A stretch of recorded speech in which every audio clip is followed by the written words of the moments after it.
Before she became the Empress of Soul, she was just a little girl trying to survive hunger, heartbreak, betrayal, addiction, and the loss no mother should ever face. This is not the story of a legend. It's the story of a woman who rose every time life tried to break her and kept singing even when her world fell silent. Before the world knew her as the Empress of Soul, Gladys Knight was simply a little girl trying to understand why life felt so heavy before she was even old enough to name her feelings. People see the awards, the hit songs, the fame, and the beautiful smile she carries with such grace. But very few know how fragile her early world really was. Her voice became a symbol of strength for millions, yet it began inside a child who often felt too small and too quiet to fight the storms around her. Before she learned to sing on the biggest stages, she learned to survive in silence. Long before her name filled theaters, she was a daughter, a sister, and a young girl, trying to make sense of pain that arrived too early and stayed too long. Every time people heard her sing, they felt something deep, something honest, something that seemed older than her years. It wasn't just talent, it was the weight of real life inside a young heart that had already seen more sadness than most adults. Her voice carried faith, sorrow, hope, and healing, because those were the only things she knew how to hold on to. She didn't come from wealth or comfort. She didn't grow up with the luxury of dreaming freely. Her childhood was shaped by strict discipline, simple faith, and the fear of losing what little she had. Yet there was always music in her home, and even when she didn't speak much, those early songs became her way of breathing when words were too hard to say out loud. People later called her one of the greatest voices in American music, but before any microphone ever found her, she was a shy girl learning to use her voice to survive hurt. She understood pain early, and that understanding shaped every note she ever sang. Her songs never felt fake or forced because she had lived the emotions behind them long before she became a star. When people listened, they felt her honesty, the kind that can only come from someone who has walked through heavy shadows. Her singing felt spiritual because it came from the deepest part of her life, not just from her throat, but from the quiet corners of her heart, where she learned to keep going even when it hurt. The world saw confidence, but inside she was still the girl trying to make sense of loss. Still the child who learned that strength sometimes begins with being broken. That mix of softness and power stayed with her forever. It became her identity. It became the reason her songs touched people who were hurting, who felt alone, or who needed someone to understand them. Her music wasn't just entertainment, it was comfort. It was a prayer. It was a hand reaching out to anyone who felt pain, but she didn't know how to speak it. That is why her story matters. She didn't become a legend just because she could sing beautifully. She became a legend because every note carried a real life behind it. And to understand her greatness, you must first understand the fragile girl who stood in the shadows before the spotlight found her. Her power didn't come from fame. It came from surviving what tried to silence her. But her voice wasn't born in fame. It was born in the night. Tragedy ripped her childhood apart. Every legend begins with a wound. And for Gladys Knight, that wound appeared long before she even understood what loss truly meant.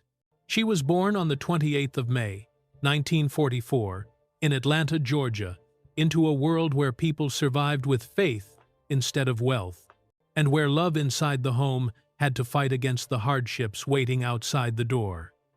Her parents, Merrill Woodlow Knight Sr. and Sarah Elizabeth Woods, worked hard to keep their family steady.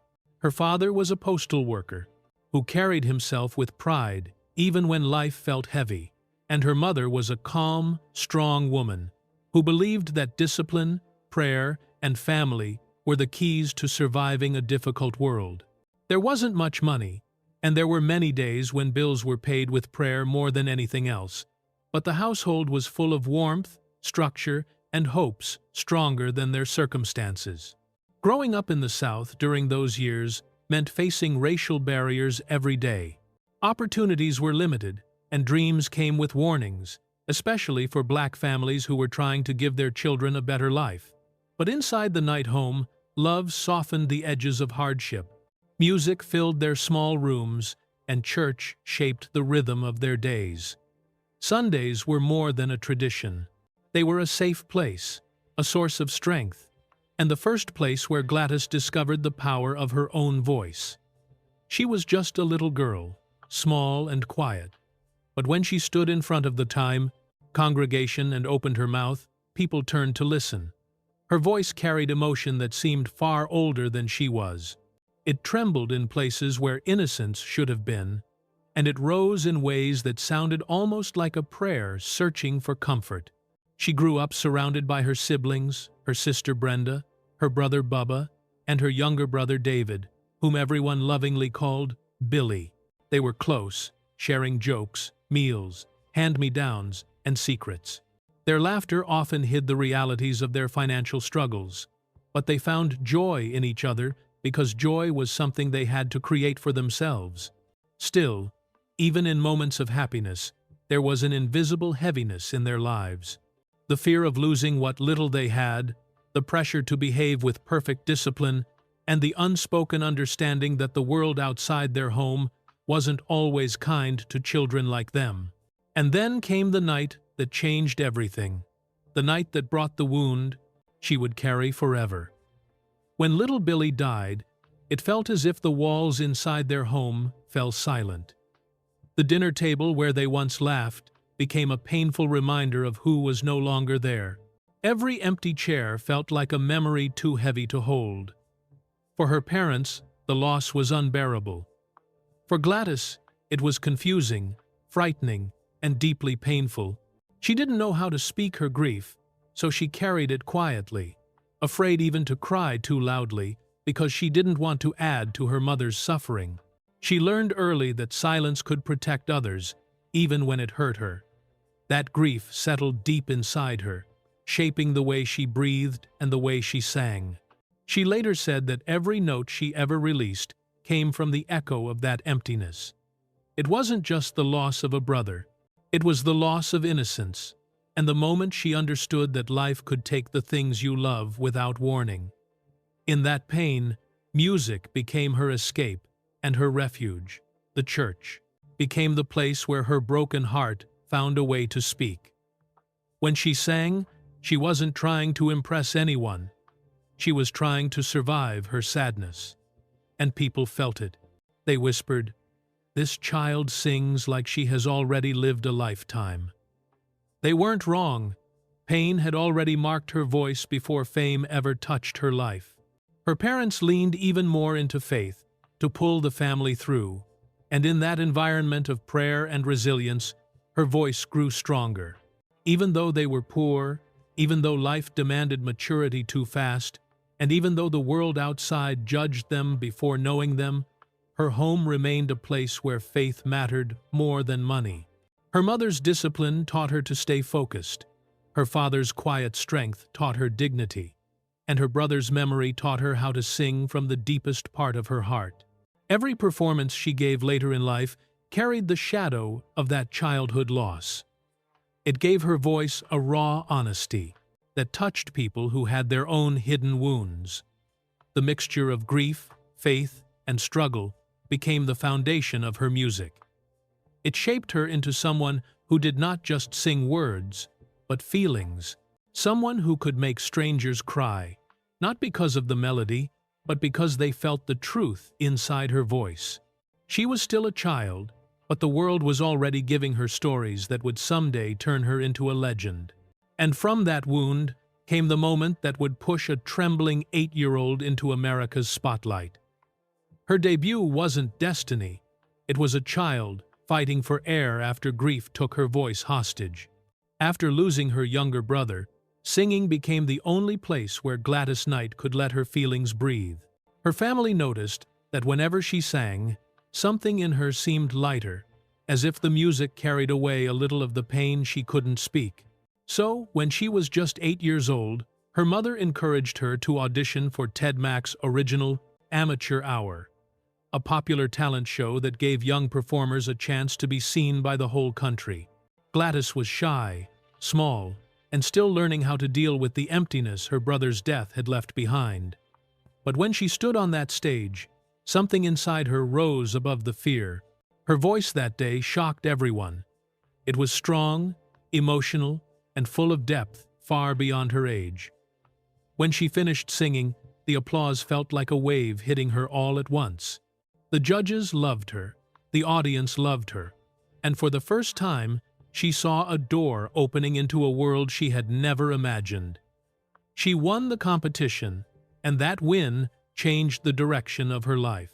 But along with excitement came a new kind of weight. Suddenly, people expected something from her. Adults started talking about her talent, her future, and her responsibilities, forgetting that she was still just a child who barely understood what was happening. The attention pushed her into a routine that most children would never experience. While other kids played outside or spent afternoons being carefree, Gladys was practicing songs, learning how to control her voice, and preparing for more performances. The pressure was real, and it came from every direction. Her family, proud and hopeful, encouraged her to keep going because they believed her gift could change their lives. Her mother reminded her that talent was a blessing, but hard work was the way to honor it. So even when she was tired, even when her throat hurt, she kept singing. Rehearsals became a part of her everyday life. She practiced at home, in the car, at church, and anywhere her family could find a quiet moment. She had to learn new songs quickly, perform without mistakes, and act mature even when she felt like crying or resting. Over time, this constant pressure began to steal away pieces of her childhood. She missed simple things, school events, playing freely, laughing without thinking about the next performance. But she didn't complain. She had already experienced real pain, and compared to losing her brother, everything else felt manageable. She believed that if singing was the only place where she felt alive, then she had to give it everything she had. Winning the Ted Mack show made her a rising young star, but inside, she was still the same little girl trying to heal. The applause felt good, but it didn't bring back normal life. In fact, it took her further away from it. People around her began to expect perfection, and that expectation followed her everywhere. She carried it silently, afraid to disappoint anyone. Even when she was exhausted, she pushed through. She didn't want to waste the chance that had been given to her. But childhood fame came with a price, one she would pay again when music returned to her living room. What began as a broken birthday party became the spark that launched a dynasty. In the mid-1950s, when Gladys was still a young girl trying to understand fame, family, and grief, all at once, her brother Bubba was celebrating his 10th birthday at their home in Atlanta. The room was full of cousins, laughter, and the simple joy that families create when money is tight, but love is strong. Someone put on music to keep the celebration alive, but halfway through the song, the record player suddenly stopped. The needle slipped, the sound died, and the room went quiet in disappointment. It could have been an awkward moment, the kind that ends a small party early. But in the Knight family, silence never lasted long. Trying to save the moment, Gladys began to sing. Her voice filled the room with the same warm, aching tone she used in church, and slowly her sister Brenda joined in. Then her brother Bubba added his part, followed by their cousins Eleanor and William Guest. What started as a simple fix for a broken record player turned into something unforgettable. The room grew still again, but this time it was because their voices blended so perfectly that everyone stopped to listen. When the final note faded, the family broke into applause. They didn't know it then, but that moment was the beginning of a group the world would later know as the Pips. They named themselves after their cousin James Pip Woods, who had encouraged them from the very beginning.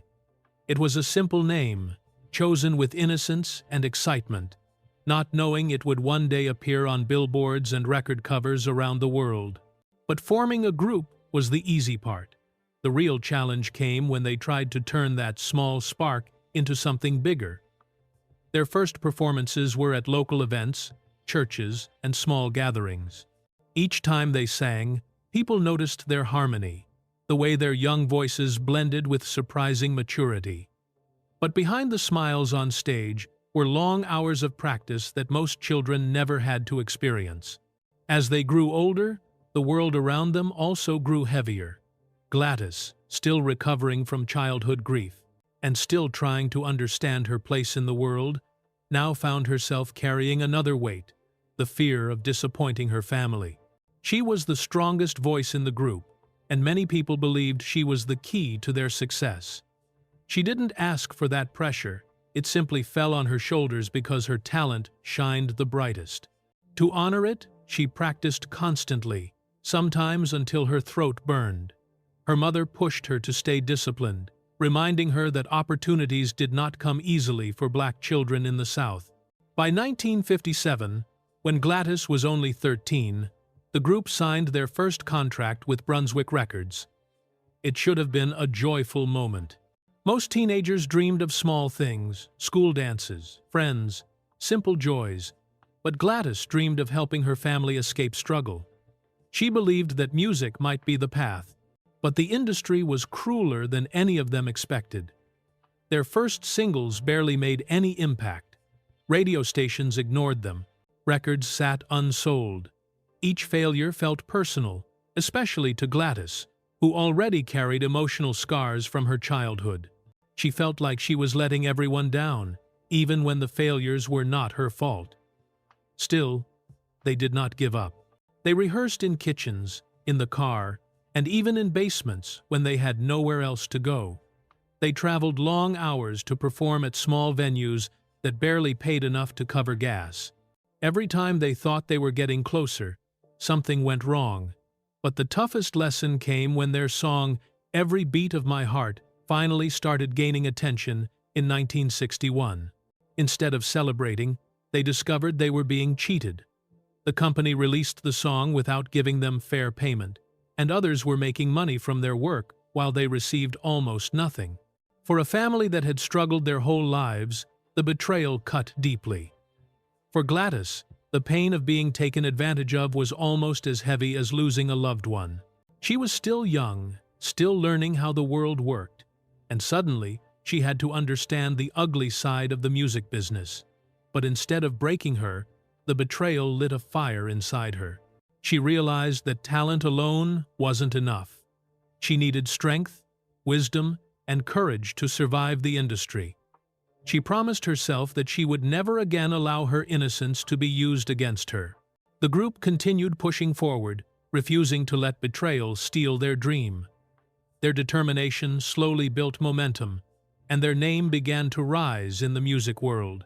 But the sharper the betrayal, the stronger her fire burned until Motown came calling. Motown was supposed to be a crown, but instead, it became the place where her light was punished for shining too bright. When Gladys Knight and the Pips signed with Motown in 1966, it felt like the moment they had been waiting for since their childhood days of rehearsing in kitchens and church basements. Motown was the home of giants, the label that had shaped American music. For a group that had fought through poverty, heartbreak, and betrayal, this was supposed to be their breakthrough. They believed that finally, their hard work would be recognized and their talent would be valued. But from the first day inside the famous building, they realized that things were not going to be as magical as they hoped. While the label had many successful acts, they made it clear that some artists were considered top priority, and the Pips were not one of them. Motown had its favorites, artists they were willing to invest everything into. But Gladys and her group were placed to the side, treated like they were second tier. They weren't given the best producers, the best songs, or the best opportunities. They watched as acts like Diana Ross and the Supremes received all the attention, promotions, and resources. Even though the Pips delivered strong performances and tight harmonies, the label seemed determined to keep them in the shadows. Being overlooked was hard enough, but being underpaid made life even more difficult. Despite their talent and growing reputation, they earned less than $500 a week, and that amount had to be divided between the entire group. After paying for outfits, travel, and basic needs, there was almost nothing left. It was heartbreaking for Gladys, who had always dreamed of using music to lift her family out of struggle. She kept reminding herself that things would get better, that if they worked hard enough, Motown would eventually recognize their worth. But the truth was different. Motown didn't want them to outshine the acts they were already promoting. Instead of being discouraged, the group pushed themselves even harder. They rehearsed constantly, sometimes until their throats were sore and their bodies felt weak. If the label wouldn't give them a chance, they would create their own. They stayed up late, practicing harmonies, tightening their routines, preparing for any opportunity that might appear. Gladys pushed herself with a level of discipline that came from years of singing through pain. She wrapped warm towels around her neck to protect her voice, prayed before shows, and performed even when she felt sick or faint. Her determination came from a deep place, from the part of her that had learned early in life that nothing came without struggle. During this period, the group also faced instability within their members. Some left due to the pressure of the industry or the desire for a different life. Each time someone left, it felt like a piece of their foundation was breaking away. Gladys feared that if one more thing went wrong, everything they had built together might fall apart. Still, she tried to stay strong for the others, especially for her brother Bubba, who had always been her anchor. Together, they kept the group going even when the future looked uncertain. But the hardest moment came during a tour where they were invited to open for Diana Ross and the Supremes. For Gladys, this was a chance to prove herself, to show Motown and the world what she could do. When she stepped onto the stage that night, she sang with all the emotion she carried inside, every heartbreak, every disappointment, every sacrifice. Her voice filled the room with a power that could not be ignored. The audience rose to their feet, cheering louder than anyone expected for an opening act. She didn't just perform well, she outshined the headliner. And that became a problem. Instead of being praised for her performance, she was quietly removed from the tour. The message was clear. She was not supposed to shine brighter than the star Motown was promoting. Being punished for doing well was a pain she carried for years. It wasn't just about losing the opportunity, it was about being told that her talent was a threat. For a woman who had suffered so much, who had fought every obstacle life put in her path, this kind of rejection felt personal. It was humiliating, unfair, and deeply discouraging. But it also awakened something inside her. Gladys realized that if she stayed in a place that refused to value her, she would never reach her full potential. She deserved more. Her group deserved more. She began to understand that her strength was not meant to be hidden in anyone's shadow. That moment on stage, followed by the painful decision to remove her, became a turning point. It forced her to see the kind of world she was in and what she needed to do to rise above it. Motown never fully embraced her brilliance, but they couldn't stop the fire growing inside her. She left that experience stronger, wiser, and more determined than ever. That night, they tried to dim her, but instead, they taught her how to burn. What the world heard as a hit was, for her, the sound of every bruise, every no, and every prayer she had ever whispered. After years of being pushed aside at Motown, Gladys Knight and the Pips made a bold decision in 1973.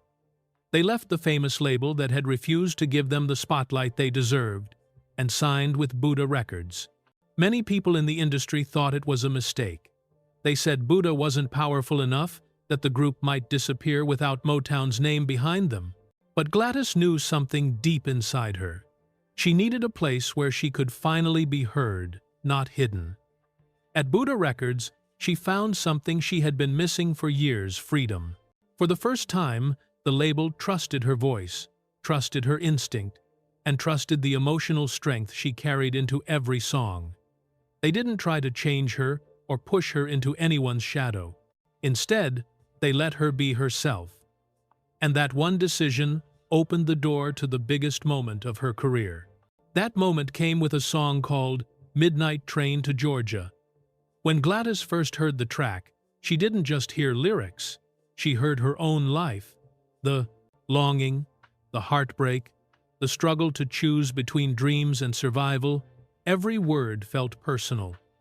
She poured all the pain she had carried since childhood into the recording.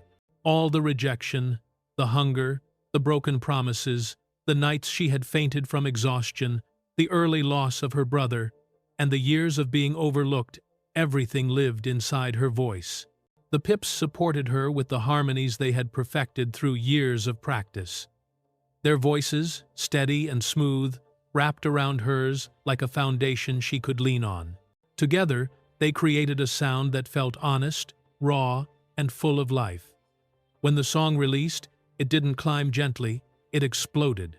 Midnight Train to Georgia shot to #1 on the Billboard Hot 100, becoming a national sensation. People from every walk of life connected with the emotion in her voice.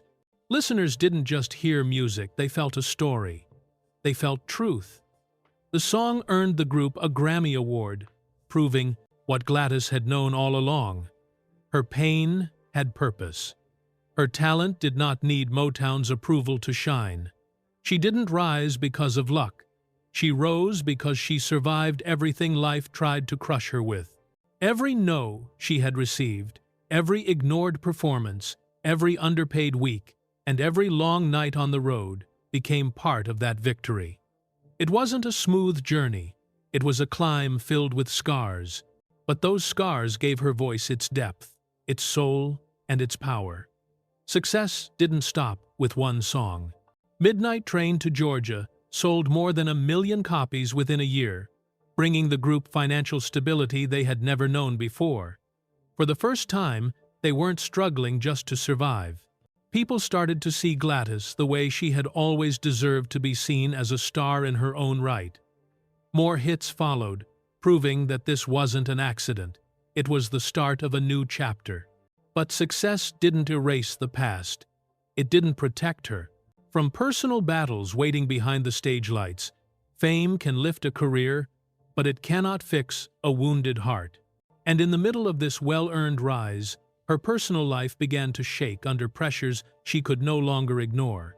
But as her star rose, her private world began to fracture, starting with a marriage that wasn't built to survive the storm. She was America's powerhouse on stage, but backstage, she was a young mother fighting battles no one could see. Long before the world celebrated her voice, Gladys Knight was simply a teenager trying to build a family while carrying dreams that were far heavier than her age. At just 16, an age when most girls were still discovering who they were, she married her high school sweetheart, James Newman. She was young, hopeful, and believing that love could give her the stability she had missed since losing her brother. But instead of a soft beginning, her marriage opened with heartbreak. Her first pregnancy ended in a miscarriage, a loss that left her feeling confused, frightened, and empty. She later said, "It felt like the world took her child before she had even learned how to be a mother." Still, life moved forward whether she was ready or not. At 18, she welcomed her son, James Newman III, and 1 year later, her daughter, Kenya. Having 2 children before turning 20 wasn't something she had planned, but she loved them deeply and carried the responsibility with everything she had. On stage, she was rising.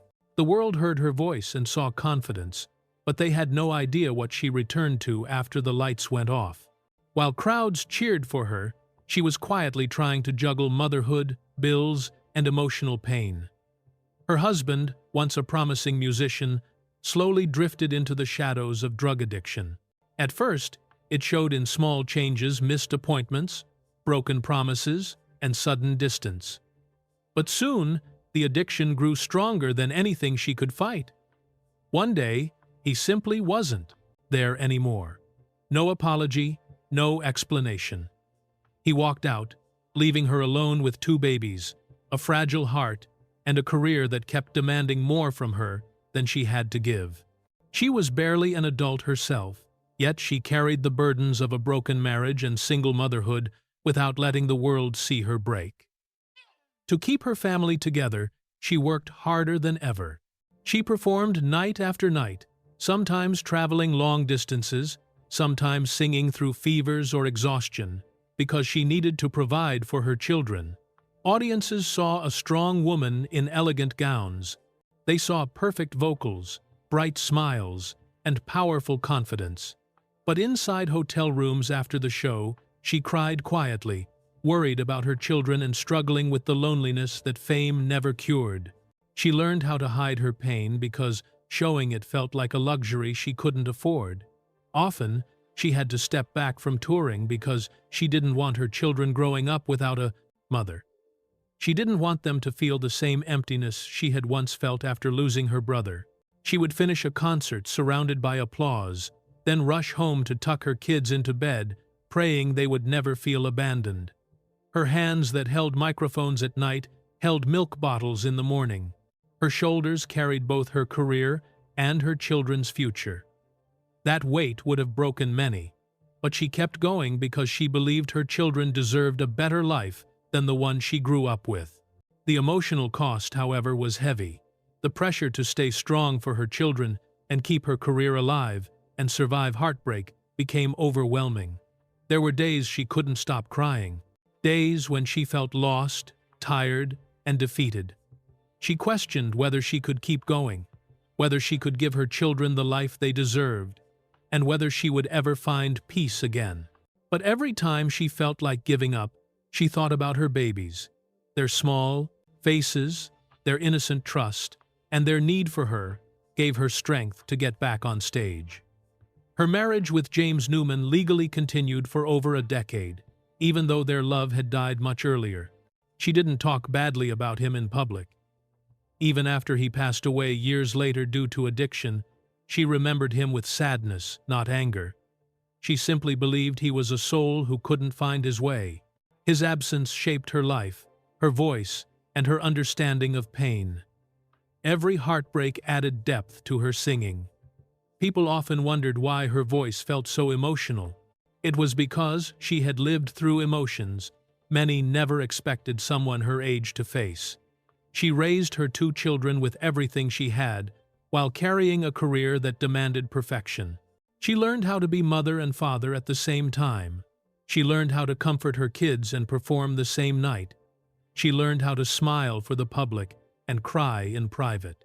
Pain became a quiet companion, one she didn't show but always felt. It shaped her voice into something honest, something real, something that could make strangers feel understood. She survived because singing was the only thing that kept her heart steady. Her voice became her strength, her shield, and her way of holding herself together. She walked through heartbreak, exhaustion, and fear without letting the world know how fragile she truly was. She did it for her family. She did it because quitting was never an option. But fate didn't just threaten her heart soon, it would threaten her child. You can fight for money, but when you're fighting for your child, you're fighting for your soul. After years of carrying the weight of single motherhood, Gladys Knight hoped life would finally give her a chance at peace. In 1974, she married Barry Hankerson, a man with ambition, confidence, and growing influence in the music industry. For a short time, their marriage seemed like a fresh start. They welcomed their son, Shanga Ali, in 1976, and Gladys believed that maybe, after everything she had survived, she could finally build a stable family. Shanga became the light in her darkness, a reminder that love could still bloom even after heartbreak. But the cracks in the marriage appeared slowly, then widened faster than she expected. Barry's career demands, personal issues, and rising tensions at home pushed them apart. Their personalities clashed often. Gladys, who needed emotional peace, found herself living in an environment filled with stress and conflict. The love that once felt promising began to crumble under pressure. By 1979, only a few years after they had vowed to build a life together, the marriage fell apart. Divorce is painful for anyone, But for Gladys, who had already survived so many broken pieces in her life, this separation was another deep cut. But the worst was still ahead. When the marriage ended, a fierce custody battle began over their young son, Shanga. What should have, it's been a matter of parental love, turned into months of fear, confusion, and emotional exhaustion. Courtrooms replaced stages, lawyers replaced bandmates, questions replaced applause. She wasn't fighting for fame or pride, she was fighting for her boy. The thought of losing him made her sick with worry. She had lost her brother as a child. She had lost her marriage. She had lost her sense of safety countless times. She couldn't lose her son, too. As the custody battle intensified, the stress began to affect her physically. Gladys, who had always been strong on stage, started fainting during rehearsals. The exhaustion of the legal fight, combined with work and motherhood, took a heavy toll on her body. Her bandmates found her quietly crying backstage, whispering prayers and begging God for strength. She barely slept. She barely ate. She lived every moment with a tightness in her chest, afraid of what the next day might bring. Even when she performed, her smile hid a heart full of fear. Then the unimaginable happened. During the chaos of the custody dispute, Shanga disappeared, without warning, without explanation, without a trace. Gladys's world collapsed in an instant.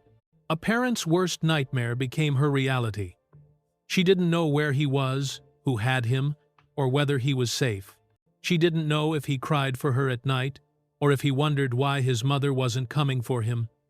The silence nearly destroyed her. She later said she didn't feel like she was living during that time. She was just breathing because she had no choice. Desperate to find her son, she spent over $1 million on the search.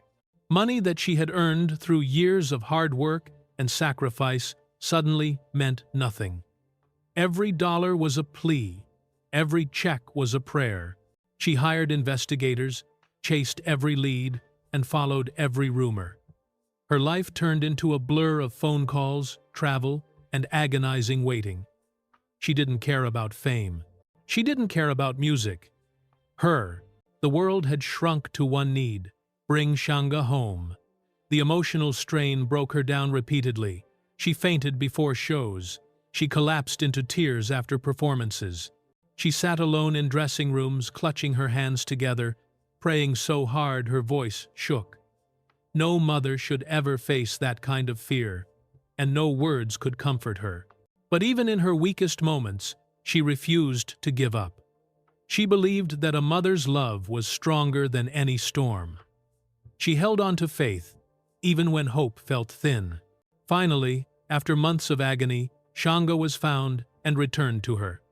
The moment she held him again, she felt life enter her body in a way she hadn't felt since he vanished. She pressed him against her chest, cried into his hair, and thanked God for bringing him back. The nightmare ended, but the scars stayed. Those months changed her forever. They deepened her understanding of pain, love, and survival.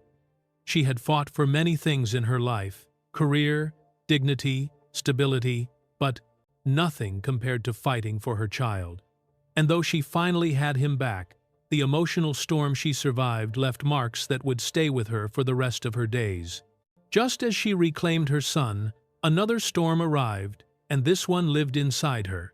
She could command 20,000 people, but she couldn't command the darkness pulling her to the casino floor.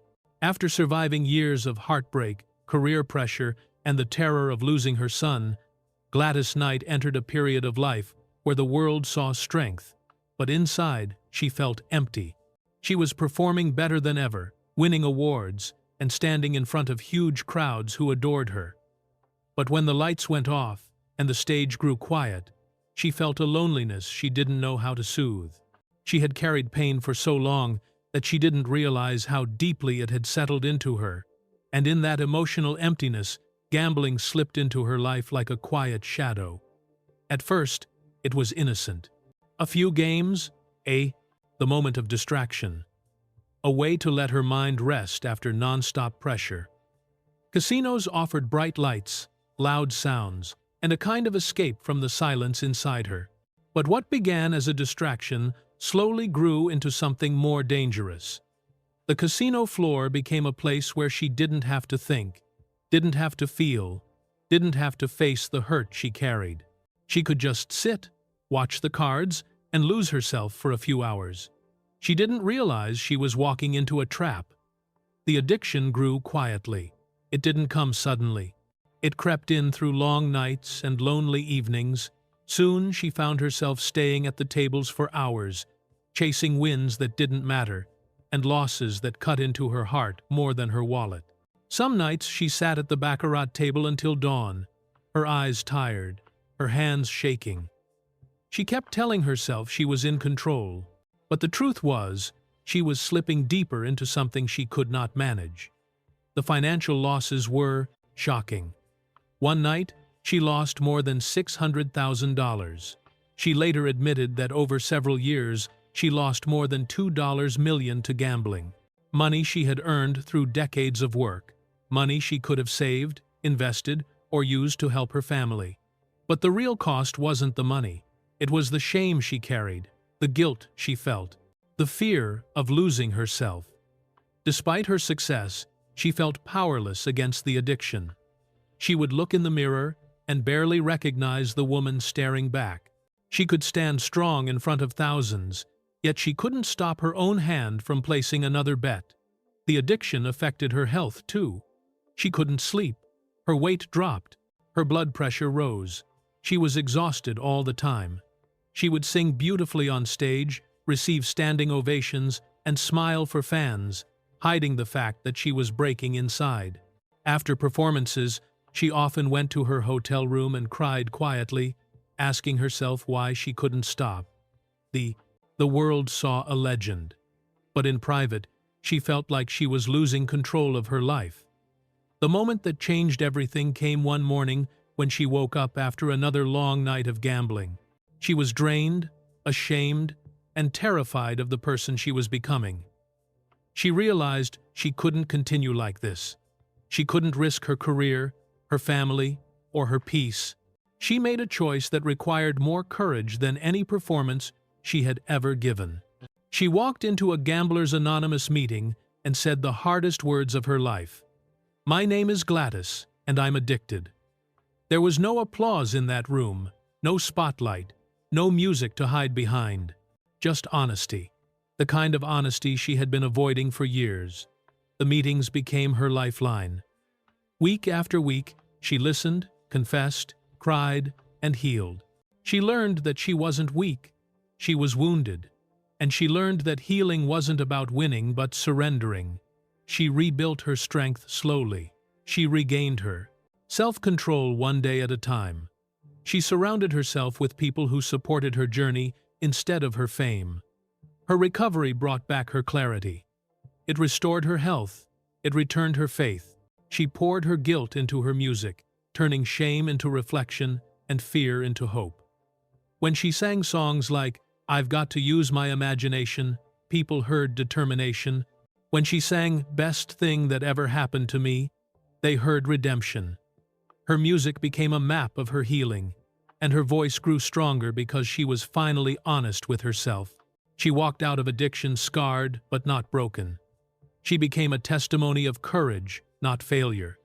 She learned that even legends can fall, and even legends can rise again with humility and faith. But even as she healed, a grief waited ahead. The kind that doesn't wound the heart, but breaks it. There are losses that bruise you, and losses that hollow the world itself. This one nearly ended her song. In 1999, Gladys Knight received the kind of phone call every parent fears, but hopes never comes.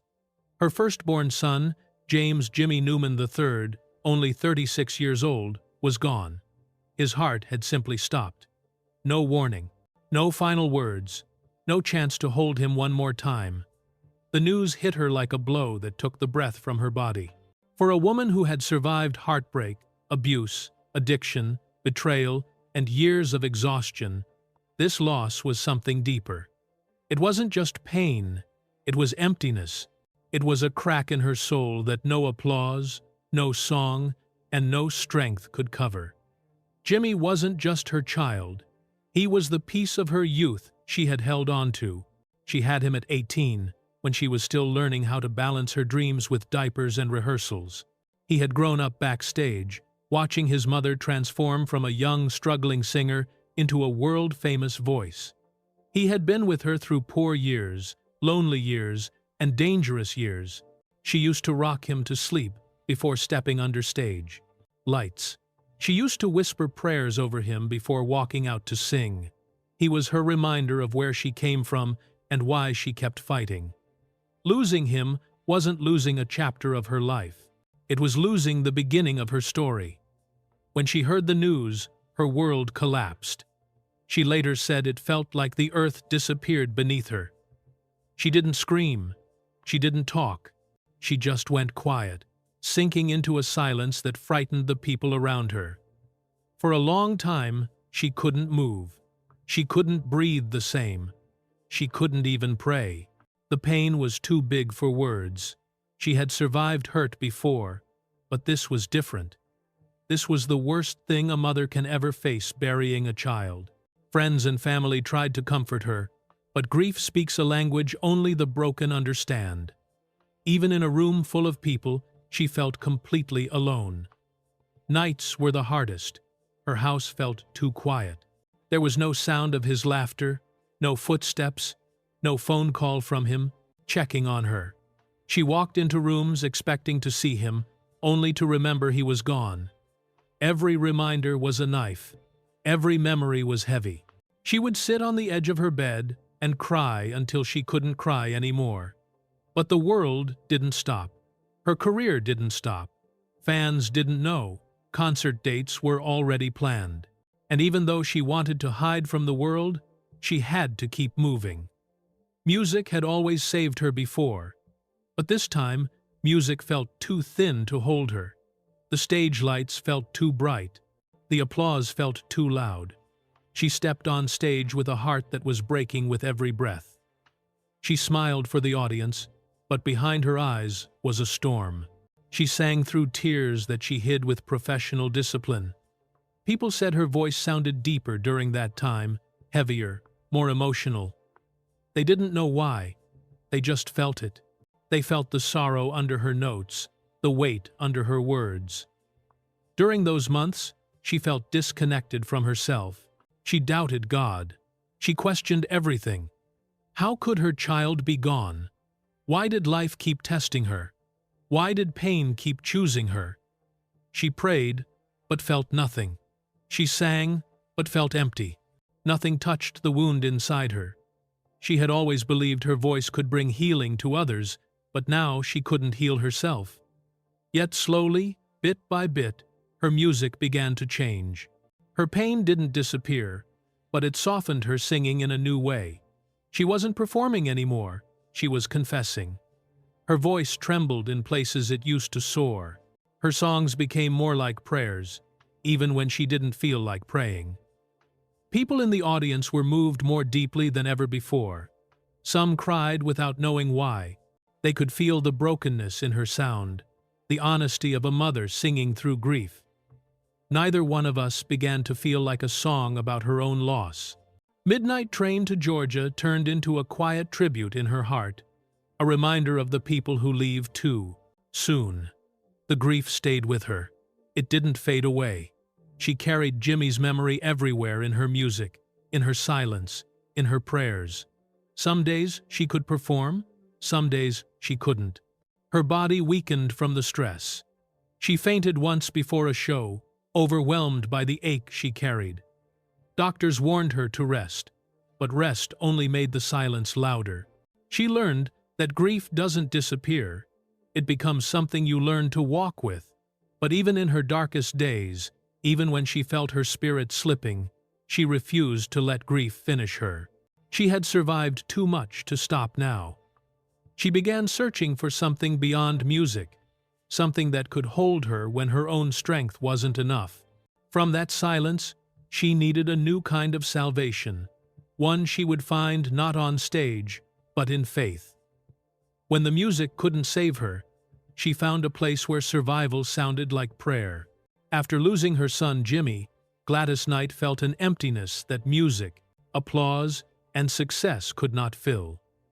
Her voice had carried her through many storms, but this time it felt too small against the weight in her heart.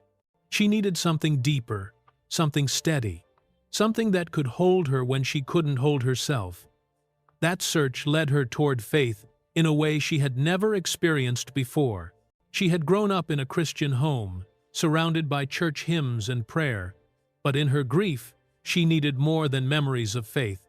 She needed a rebirth. In the early 2000s, influenced by the spiritual journeys of her family, she joined the Church of Jesus Christ of Latter-day Saints. This wasn't a sudden decision. It came slowly, through conversations, through reflection, and through the simple desire to feel whole again.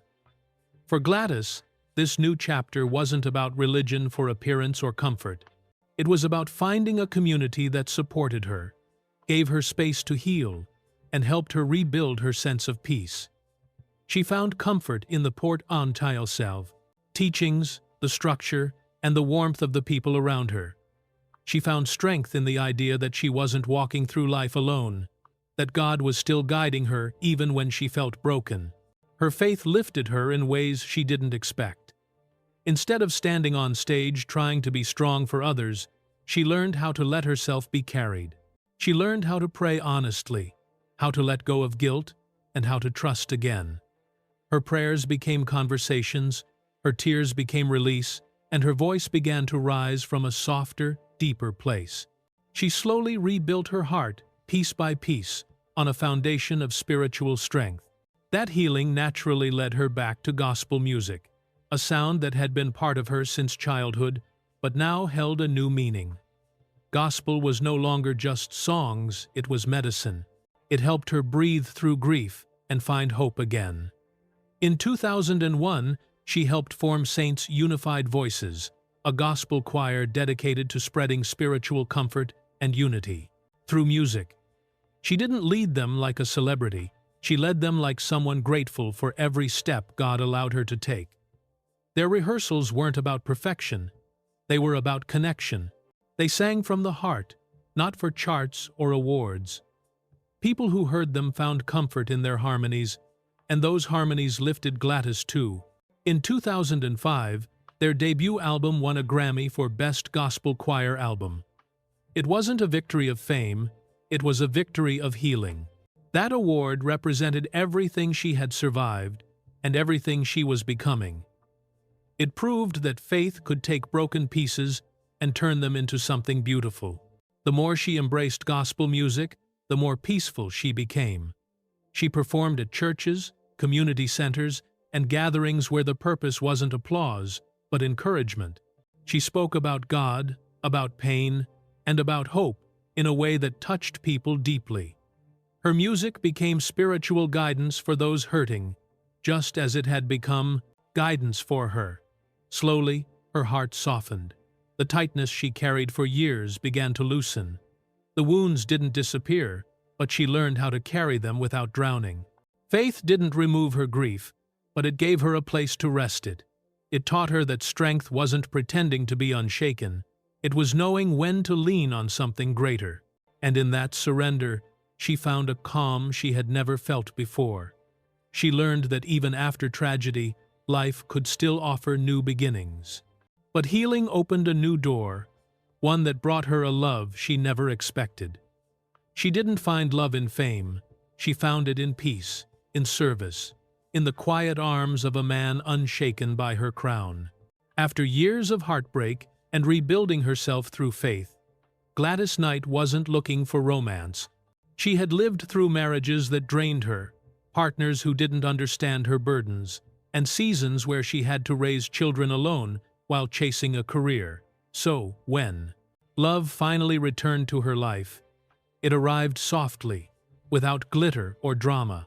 In 2001, she married William McDowell, a man far from the noise of show business, someone grounded, patient, and steady. He didn't fall in love with the Empress of Soul. He fell in love with the woman behind the voice, the one who prayed, who cried, who survived. With William, she found a kind of love she had never known before. No chaos, no jealousy, no competition, no pressure to be perfect. Just two people who understood life's struggles and wanted to build peace instead of chasing attention. Their home became a place where she could breathe, not Gladys the star, but Gladys the wife, the mother, and the grandma. Together, they raised a large blended family filled with laughter, warmth, and something she had longed for her entire life: stability. Her grandchildren and great-grandchildren became the center of her joy. They brought noise, mess, and innocence back into her world. Holidays were crowded, loud, and filled with food, stories, and music. She was no longer carrying the world on stage. She was cooking in the kitchen, sharing jokes, singing lullabies, and teaching the younger ones about faith and gratitude. But Gladys and William didn't stop at family. They wanted to give something lasting to the community as well. In William's hometown in North Carolina, they found an abandoned building, the old Reynolds High School, once a segregated school for black children. It had been left to decay, its hallways empty, its history forgotten. Many would have walked past it without a second thought. But Gladys couldn't ignore it. She understood what it meant for a community to lose a place that once held their stories. She knew what it felt like to be overlooked, pushed aside, or forgotten. So she and William decided to restore it. Brick by brick, they brought life back to the building. They turned it into the Reynolds Community Center, a place where children could learn, families could gather, seniors could receive help, and young people could access opportunities that once seemed unreachable. They created spaces for education, health programs, mentorship, and culture. It wasn't just a building, it was a gift, a promise that hope still had a home in that town. Gladys didn't launch the project for praise. She did it because giving back felt like the most natural form of gratitude. She often said, "You can't just sing about love, you have to show it." Her philanthropy extended beyond the community center. Through her foundation, she donated millions to education, healthcare, and youth programs. She helped people quietly, without announcements or cameras. Even after earning wealth, she never forgot the hunger, the struggle, or the heartbreak of her early years. Helping others reminded her of the blessings she had received along the way. With William, she found purpose beyond the stage. She found peace in simple routines, gardening in the morning, praying in her private chapel, enjoying long conversations, and watching her grandchildren grow. Her home wasn't filled with noise from the music industry. It was filled with family, faith, and a sense of deep gratitude. Life finally felt gentle. But even peace comes with shadows, age, illness, and the fear that someday the voice may fade. She didn't outrun time, she learned to walk with it, hand in hand.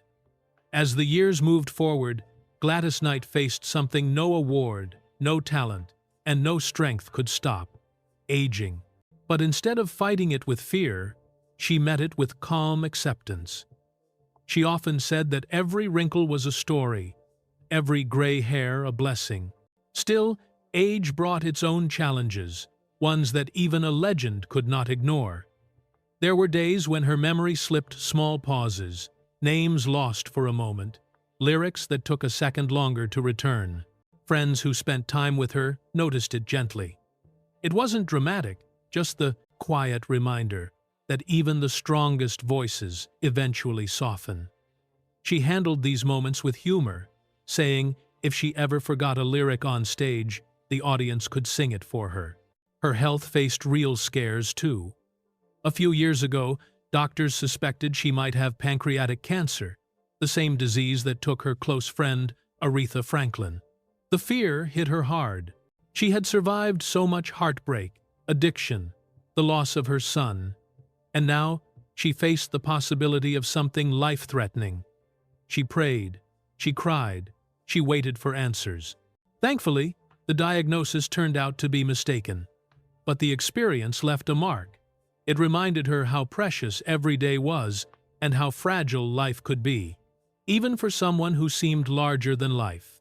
Despite age and health worries, her dedication to performing never faded. She didn't tour the way she used to, but she still stepped on stage with the same grace she carried in her younger years. In 2019, at 75 years old, she stood in front of millions to sing the national anthem at the Super Bowl. Her voice rose steady and warm, touching every listener. It wasn't just a performance, it was proof that time had not dimmed her gift. If anything, the years had deepened her voice, giving it a richness that only a life full of pain and survival could create. Honors continued to find her. In 2022, she received the Kennedy Center Honors, one of the highest recognitions in American culture. As she sat surrounded by fellow artists, leaders, and admirers, her smile carried the weight of decades. It wasn't pride for fame. It was gratitude. Gratitude for the long road, the battles she survived, the blessings she gained, and the millions of people her voice had touched. She had become more than a singer. She had become a symbol of endurance, a reminder of what faith and resilience look like when stretched over a lifetime. Even in her 80s, Gladys stayed active. She prayed every morning, took walks, spent time with her grandchildren, and kept her voice strong through gentle practice. She believed in caring for her spirit as much as her body. Her late-life wisdom came from everything she had lived through: losing loved ones, surviving addiction, building a legacy, and finding peace through faith. She understood that time was no enemy. It was a companion that shaped her, softened her, and taught her what really mattered. She once said, "I don't fear getting older. I fear not appreciating what God has given me." And she lived by those words. She laughed more, she rested more, she forgave more. She cherished each moment with a softness that younger years could not offer. Even as her memory occasionally slipped or her steps slowed, her heart only grew stronger. Her voice still held the same honesty, the same warmth, the same soul that made her a legend. And as the twilight gathered, one final chapter remained: the legacy she leaves behind. Her voice changed music, but her story changes people. Gladys Knight's legacy reaches far beyond charts, trophies, and sold-out shows. She is remembered not only as one of the greatest voices in American history, but as a woman who turned pain into purpose and faith into power. Everything she built came from endurance, not privilege. Her estimated $28 million net worth reflects decades of work, sleepless nights, and battles she fought quietly, while the world only saw her smile. Her properties, her peaceful home in Henderson, Nevada, and her warm sanctuary in North Carolina are not symbols of fame, but symbols of survival. Each room, each picture on the wall, each garden she tends with her own hands shows how far she traveled from the poverty of her childhood. They are reminders that her success was earned inch by inch, but her legacy isn't measured in money. It is measured in the lives she touched. Through her foundation, she invested in education, youth programs, cancer research, and community development. She helped rebuild the abandoned Reynolds High School into a community center where children could learn, families could gather, and hope could grow. She didn't talk about giving back, she lived it. Her generosity was never about public attention. It came from the same place her music came from: compassion. Her spiritual influence is just as deep. When she embraced her faith and shared it openly, she didn't do it for image or praise. She did it because she understood what brokenness felt like and how faith could restore someone who had almost given up. Her gospel work, especially with Saints' Unified Voices, helped thousands of people find comfort through music. Many fans say that her gospel recordings helped them through grief, depression, and loneliness. Her career didn't just give the world music, it gave the world healing. Culturally, she stands as a bridge between generations. She carried soul music from the church pews of the 1942 into the global stage of the 21st century. She inspired artists across genres from R&B and pop to gospel and country, proving that honesty in a voice is more powerful than trend or popularity. Her songs remain timeless because they came from truth. People didn't love her because she was perfect. They loved her because she was real. Her pain, her joy, her doubts, her faith, all of it lived inside her voice. She symbolizes resilience for people who feel forgotten or broken. She shows that trauma doesn't have to define your future, that heartbreak doesn't have to silence you, and that age does not erase purpose. She matters even more today because she represents the strength. So many people are searching for strength born from surviving, forgiving, and trusting. In a world that celebrates quick fame and easy success, Gladys reminds us that real greatness grows slow, through storms, through tears, through faith. Her life teaches us that endurance is more powerful than talent, that kindness is more powerful than applause, and that every hardship can become a stepping stone instead of a stopping point. She leaves behind a legacy made of music, yes, but also of courage, humility, and spiritual grace. Her story encourages people to rise even when they feel shattered, to sing even when life feels heavy, and to keep walking even when the path is dark. And her legacy carries one final truth, a truth the world needs more now than ever. In every broken life, there is still a song waiting to rise. Gladys Knight's story reminds us that no matter what we face, heartbreak, loss, fear, or mistakes, there is always something inside us still capable of standing up again. Her life wasn't made of perfect moments. It was made of wounds, small beginnings, painful lessons, and a faith that kept lifting her when everything else fell apart. And yet, through every struggle, her voice never stopped rising. It rose for her family, for her children, for her faith, and for every person who ever needed hope. If you have ever felt tired, lost, or unsure of your path, let her journey speak to you. You don't need to be strong every day. You don't need to have everything figured out.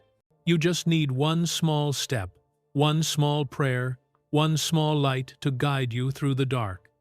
Gladys learned that healing doesn't happen fast, and it doesn't happen loudly. It happens quietly, little by little, when you choose not to give up on yourself. Her story teaches that even when life breaks your heart, you can still rise with grace. Even when people doubt you, you can still become everything you were meant to be. And even when time tries to slow you down, your purpose can continue to grow. She showed the world that faith is stronger than fear, that kindness outlives fame, and that love, real love, is the greatest legacy anyone can leave behind. So, if her voice has ever comforted you, inspired you, or lifted you in a hard moment, carry that feeling with you now. Let it be your reminder that you, too, still have a song inside you, a reason to keep going, a strength you may not even see yet. May your path be gentle, your days filled with peace, and your heart strong enough to keep singing no matter what life brings.